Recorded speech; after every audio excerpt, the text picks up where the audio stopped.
My biggest love above all is sports and athletes, you know, and that's what led me to my initial studies, you know, that got me here. And my dad was a professional AFL player, and you know, so our family was fed based off his athletic prowess for a number of years, and so I pursued football in his footsteps as well. Got to a waffle level, semi the level below AFL, but once you're sort of like 22, 23, you kind of know that you're not getting drafted, and then it becomes like I'm getting paid $300 a week here for a part-time job, basically. How much do I really love it? And once the drive towards AFL wasn't there anymore, I realized I didn't love it as much, you know, to be putting that amount of effort in. So then that's what led me to pursue bodybuilding. And absolutely, bodybuilding is one of my loves, and I put my all into that. But from doing all my years as a sports athlete before bodybuilding, and playing waffle and being a national rower and going through like the sports camps that we used to go to, you know, they're some of my best memories of all time, you know. And it's like when you're in camp, it's like the rest of the world doesn't matter. All that matters is your boys, your team, your training, your eating, your recovery.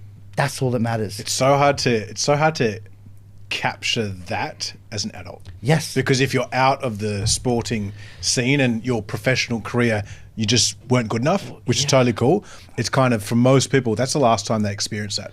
I know. And it's sad because, you know, a lot of people pursuing sort of competitive goals nowadays in adult years, but there's the pull of the mortgage and the finances and the business stress and the relationships, and you just can't have that same sense of like being in camp.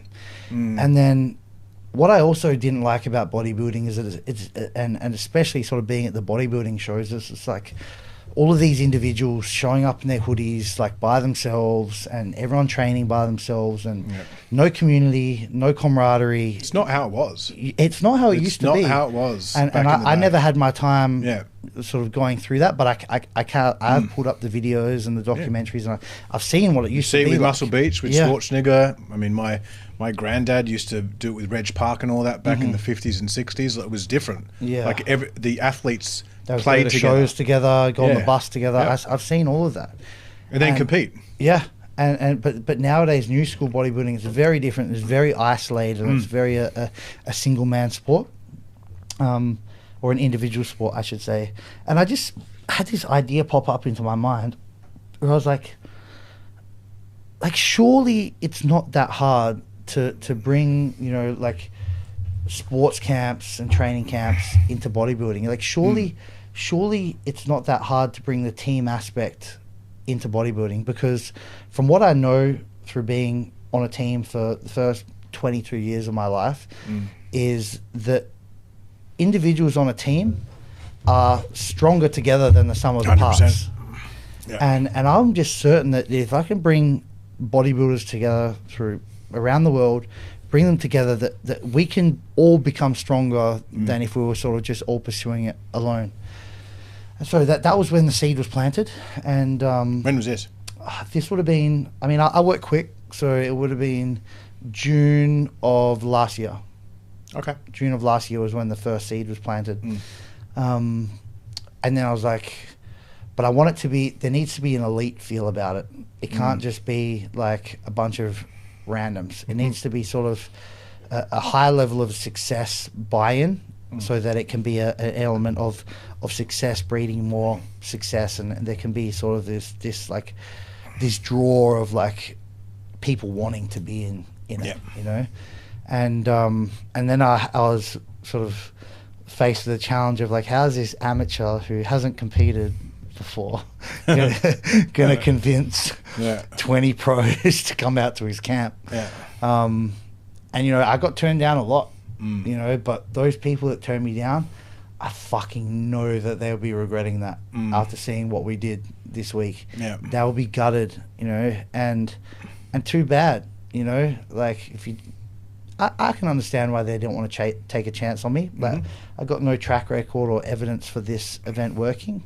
But note to those listening, like, you didn't give a fuck. You just backed yourself.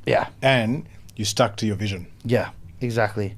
And you know, I just kept asking people, and yeah, I got knocked back a few, but then, you know, every 5 that knocked me back, one would be like, yeah, fuck it, why not? Like, I like your concept, you know. I don't know if it's going to work, but your concept is sound, and I can get behind this.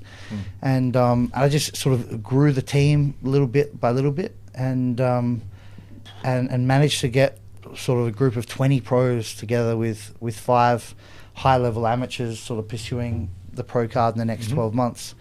And what I was just hoping was that we could bring the element of training camps that, you know, all other sports teams do, and bring that into bodybuilding, and make bodybuilding sort of a team sport for a week where we're living together, pushing each other, learning from each other, you know, and just making everyone better. And the beauty of the training camps is number one, there's a competitive element.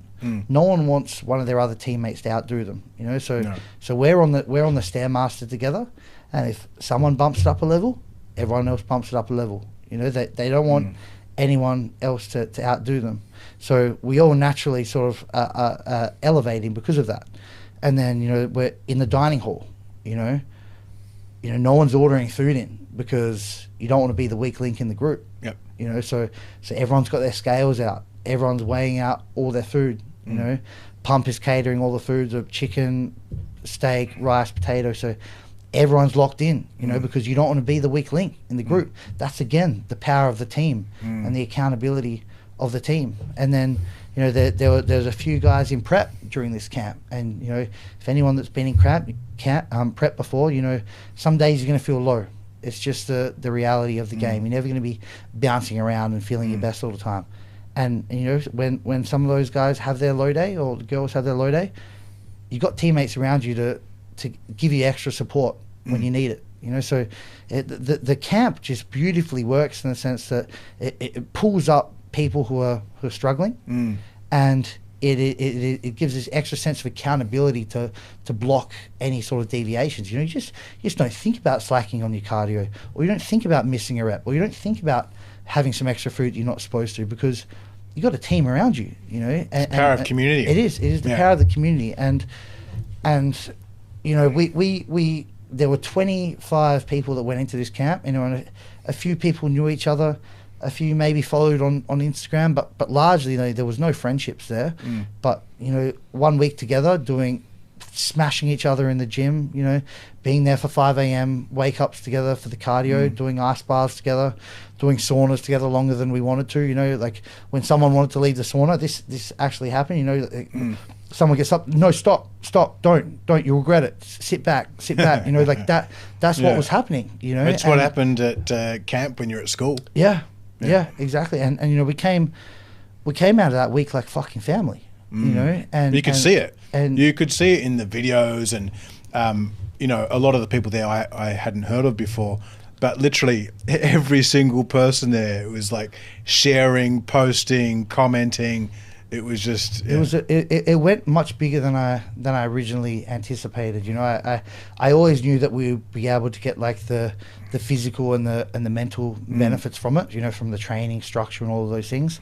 But what I didn't expect was sort of the deeper emotional value that came from it, and the team building. You know, on the final day, when we were just wrapping up, I got everyone to sort of say something that they took away from camp, or something that they were thankful for from the camp, you know, and there was some athletes there saying, you know, like, I've got no friends back at home. I've never felt like I've had any support in this sport, and for the first time, I feel like I'm a part of something. And you know, there were tears, man. And like me seeing that, I was like, fuck, we've created something much bigger than bodybuilding here.